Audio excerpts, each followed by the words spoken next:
Hi guys, it's me, Rasheen. We're 3/4 of the way to our 12 weeks. Can you believe it? Amazing, we're almost there. Last time I talked to you, it was week number 8. We're on week number 9 right now. Last time I was all stoked and prepped mentally to tackle the weekend of family celebrations.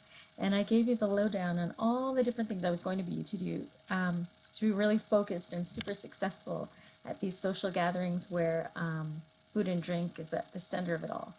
In my huge family, we are super huge. There are 5 sisters, 1 brother, additional sisters and brothers who are my in-laws, 22 grandchildren, and 1 on the way. And when it comes to our Caribbean get-togethers, it's always a blast. It's always amazing every time we get together. And what makes it easier is that everyone participates and helps out by bringing something along, some kind of food, because it was ingrained by our parents to never go anywhere with our hands swinging. That's all great, but the only problem with that is that what happens is there's always a lot of food whenever we meet up. Honestly, I think we actually have to try thinking about this again and um, trying to think of different ways that we can cut back and maybe take turns and not everyone brings all at once. Um, well, anyhow, I knew what was in store for me that Easter weekend, and I believed I could do it. I really did, because I had done it before in 2014, time and time again. Every time there was a get together, I could hold back, and I had really good commitment and control. And I actually, in 7 months, lost the 45 pounds. This time, I must say, it's a little bit different. I'm focused, but not as impermeable or unaffected, let's say. Needless to say, my game plan for how to handle Easter weekend celebrations in the end was kind of shot to hell. My intentions were good and I really tried, I really did, but right off the bat, things went off kilter. There were last minute deliveries and we were waiting for people, and I ran out of time and didn't get time to eat lunch before leaving, which was, part of the plan. The snacks on the way I did have, and they were ready to go, and I had a granola bar and an apple, but I felt unsatisfied. And generally when I feel this way, when I've missed a meal, my mind afterwards wants to make up for it like 10 times over. So already I was setting myself up for something not so good. Um, Now, when I first got there, by that time, my mind was already starved. I remember taking a look at all the Easter candies and treats that my sister-in-law had prepared. Rice Krispie Squares, chocolate bird's nests, marshmallow peanut butter, yummy stuff, and tons of chocolate. It was everywhere. And I didn't have a single one. It was a very proud moment, I have to say, because you know what? I do love chocolate. So being able to hold back, even at the beginning, was something that I was happy about. I was pumped up and I really, really had such good intentions. I started off just right, choosing fruits and vegetables and holding onto my water bottle real tight, having sips every second. And it helped at first to stave off the hunger-ons for some time. I drank and drank water, and it was good, but sitting there in front of it all with all the spread of appetizers in front of me, there were cheese and crackers. There was my niece's hot pepper layered nacho dips, and my other sister's creamy crab dip, and these fritters from Trinidad called pilori and baigani with tamarind sauce. Well, it was more than I could take. I had one. I thought, oh, let me just have one. But then I had another and then another. And I actually had to force myself to stop. And I walked away from the kitchen. And I went away, and came back a little while later feeling, stronger. And when I came back, I just went at it again. I ate like a machine. Um, oh my goodness, just looking back at it, I'm almost embarrassed. Somewhere along the line, though, I don't know. I must have thrown my hands up and given up and said, ah, screw it. Um, because there were so many mouth-watering things, like my brother's fish soup and his traditional stew fish and cassava dumplings, just like my mom used to make. When it came off the stove, oh my gosh, that's all I can say. I think I went crazy. And I, even though by this time I had, I pretty much knew that I was full. I felt full. And I just kept on going. I finished off my kids' plates because, can't waste food, right? And I couldn't bear to throw away any of my sister-in-law's super cheesy macaroni pie, the one that she's gotten the recipe from my favorite aunt, Auntie Molly's um, favorite recipes.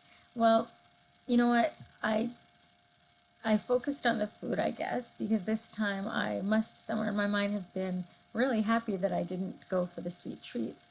But I made up for it. I made up for it with all the other food.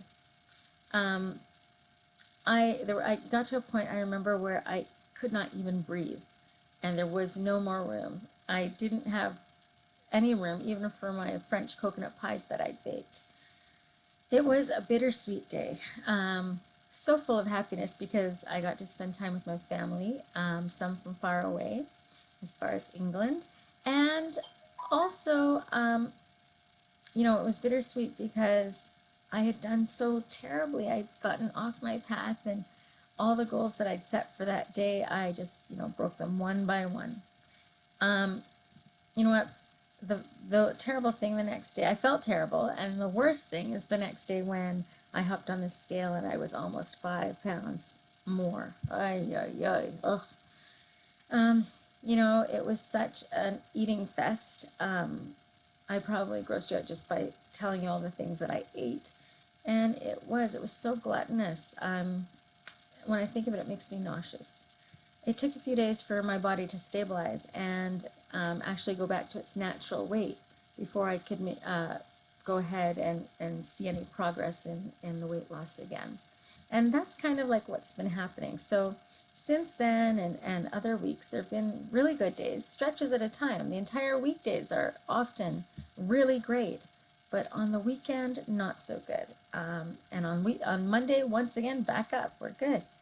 It's become a pattern, and overall, it's affected my weight loss where I don't see much happening like I have in the past.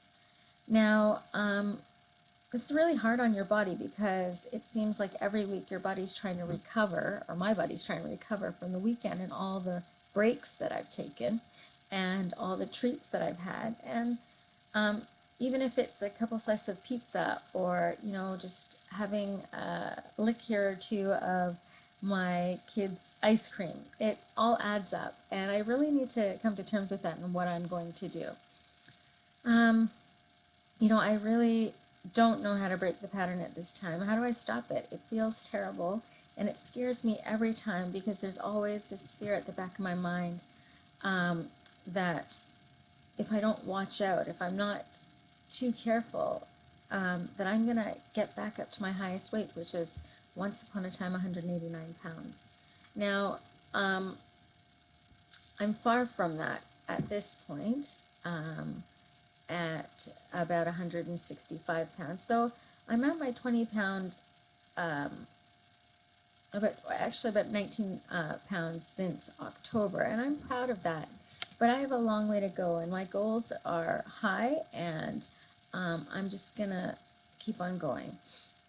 Now, I've spent a lot of time weighing, why I overindulge and why I binge eat. For a long time, I've tried studying my behavior, and I'm constantly asking questions. Is it worth it? The bad food choices, the binging. It must be because I keep doing it. So why do I keep doing this? What am I getting out of it, this overindulgence? What's my payoff? And this is what I've come up with so far. I have to say, I am an emotional eater. I eat when I'm happy, I eat when I'm sad, I eat when I'm depressed, I eat when I'm angry. I eat and I eat and I eat. And I guess there's lots of reasons. When I look at it realistically, sometimes it feels like I'm empty, emotionally and mentally depleted. Sometimes I feel unloved and invisible, formless, really. So when I eat, it fills me up, and somehow it pulls me back together and gives me substance, perhaps even an identity that I've created for myself. Other times I feel vulnerable, especially in social situations that are uncomfortable or I know that will require a lot of interaction. The food acts as a buffer, an extra layer of protection, perhaps, or, sometimes I use it just to kill the time. Sometimes I don't want to care anymore, so I eat. Usually after a tremendous amount of effort, whether with good results or not. I get tired, so tired of being focused and committed. And, doubts start to set in. That nagging, sneering voice that tells me that I don't have it in me, or that I don't have what it takes, and that there's no point in continuing because I'm just going to fail. So I eat just to shut that fucking little nagging voice up. Sometimes after, great successes in meeting my goals, I decide to indulge just a little because I feel good and proud. And I just want to celebrate and be normal and have fun and be free. But what happens is if I'm not too careful, this just goes too far. And if I don't stop myself in time, not only is that little nagger back again, but the weight goes up. It's such a difficult path that keeps happening, a pattern. It's exhausting and I hate it. But the only consolation is that I know what it is. I know what that demon is. And I know what I'm up against. And despite this, how hard it is with the struggles, I've already made up my mind that I'm going to keep going at it until I figure it out. I'm going to try not to focus on the end result because that puts too much pressure. I'm going to focus on that glorious process where, I'm building myself up, making changes big and small as I realize that I need them, doing more to fill myself up in healthy ways and not with food, and trying to get a healthy relationship with food, continuing to study myself and the world around me and trying to find my purpose because right now I feel a bit lost. But all the while, no matter what I'm doing, my whole aim is to maintain balance. And like I said last time, I'm using my food journal to do that. And, I'm taking turns here and there and having ups and downs, but that keeps me focused. And thank goodness I have it. So once again, I expect that I'll have more challenges. Maybe the next celebration I'll do better. Maybe things won't go awry right from the beginning. I don't know, but it's not going to hold me back. Those are life situations that are going to come up, and I'm just going to have to deal with it. So this week's homework, I'm not going to go too crazy because I have some things to work on that are kind of ebbing away and slipping away from me. So I'm going to continue to things that I've already changed or I've put into progress. And last week I had said that I was going to start observing my sleep patterns. And admittedly I have, I'm really bad with my sleep.